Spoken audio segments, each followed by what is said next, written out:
So hello guys, কেমন আছেন? Welcome to YTR know. So আজকের ভিডিও টপিকটা হচ্ছে ইন্ডিয়ার একটা টিকটকার যদি কেন বললাম, ভিডিওটা দেখতে দেখুন বুঝতে পারবো। তো বেশি পেক পিক না করে শুরু করা যাক আজকের ভিডিও। তোমাদের ধর্ম আর আমাদের সনাতন ধর্মের মধ্যে পার্থক্য কি জানো? তোমরা ধর্ম প্রচার করো মানুষকে লোভ দেখিয়ে, জান্নাতের স্বপ্ন দেখিয়ে বা জোর করে। আচ্ছা বুঝিয়ে বলি। আরে যদি মোদির ছেলে, আমরা কোনো সময় জান্নাতের লোভ দেখাই না, আমরা কোনো সময় জোর করি না করে। তুই টিকটকে এসে পুটকি নিয়ে কথা কইতেছিস, মুখ দিয়ে কথা কইছিস নাকি পুটকি দিয়ে কথা কইতেছিস বুঝতেছি না। ধরো এক বাজারে দুইজন বা আর অনেকজন বেগুন দোকানদার আছে।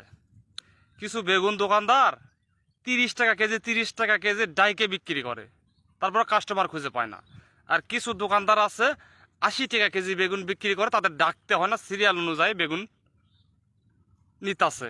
কারণ কি জানেন, তাদের বেগুনটা হচ্ছে ভালো, তাদের বেগুনে পোকা নাই। আর যে 30 টাকা কেজি ডাইকে বিক্রি করতেছে তার বেগুনের মধ্যে পোকা আছে। তো সনাতন ধর্মটাই হচ্ছে এরকম। তো এই 80 টাকার বেগুন যেটা বড়, যেটা মোটা, তোর পুটকিটা ভরে দেবো। তুই যদি একবার বাংলাদেশে আয়, ইন্ডিয়ার মোদির ছেলে, সারা টিকটকার বস্তির ছেলে। আমি বস্তির ছেলে কেন বললাম, দেখতে থাকো, বস্তির মতো দেখা যায় তারে। বস্তির থেকে কথা বলতেছে, বস্তি থাকে, বস্তির ছেলে দেখতেই পারতেছেন, সে বস্তি থাকে, বস্তির এই ঘরের ভিতরে থাকে। বস্তির থেকে যে কথা বলতেছে, বস্তির গুলা মোদির ছেলে।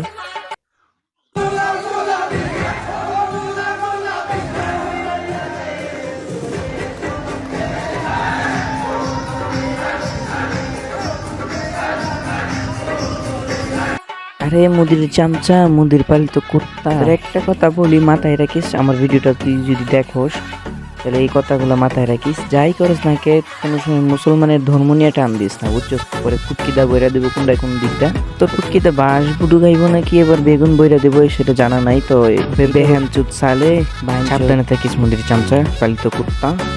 মুসলমান নিয়ে তুই টান দিস না, মুসলমান নিয়ে কোনো ভিডিও আপলোড করিস না। টিকটকে এই 2 দিন এসে তুই মুসলমান নিয়ে ভিডিও বানাস।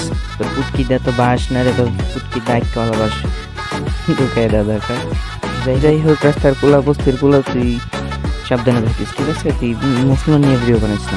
আপনাদের উদ্দেশ্যে একটা কথা বলি, আপনারা শুধু এটাই পারেন যে উমরে কি করলো, লোকাল হিরো কি করলো, মানে টিকটকারটা কি করলো বাংলাদেশের, সেইটার রিয়েকশন দিন। কিন্তু এই যে হিন্দু একটা নাস্তিক আমাদের মুসলমানের নিয়ে ইমোশন নিয়ে খেলতেছে, হ্যাঁ, তাকে নিয়ে কোনো ভিডিও বানাইতে পারে না, তাকে নিয়ে কোনো রিয়েকশন দিতে পারেন না। আপনারা শুধু ওই বাংলাদেশি টিকটকারের রিয়েকশন করেন। আমি এতটুকুই বলি যে এই নাস্তিকের বাচ্চারা যদি দেখা হয় কোনো সময় তোমাদের টিকটকে, তারা রিপোর্ট দিবেন, তাহলে বেহেনচুদের রিপোর্ট দিবেন। নাস্তিকের বাচ্চা মুসলমানের, সে বেহেনচুদের মুসলমানের ধর্ম নিয়ে কথা কওয়ার সাহস পাইল কই? যাই হোক, ওর আইডি যদি পান আপনারা সবাই রিপোর্ট দিবেন। আর আমার চ্যানেলটা সাবস্ক্রাইব করে রাখবেন এরকম রোস্টিং ভিডিও দেখতে চাইলে। আর কাকে নিয়ে ভিডিও চান আপনারা কমেন্ট করবেন। সো এই বলে আজকের ভিডিও এখানেই শেষ করছি। বাই, সবাই ভালো থাকেন, সুস্থ থাকেন।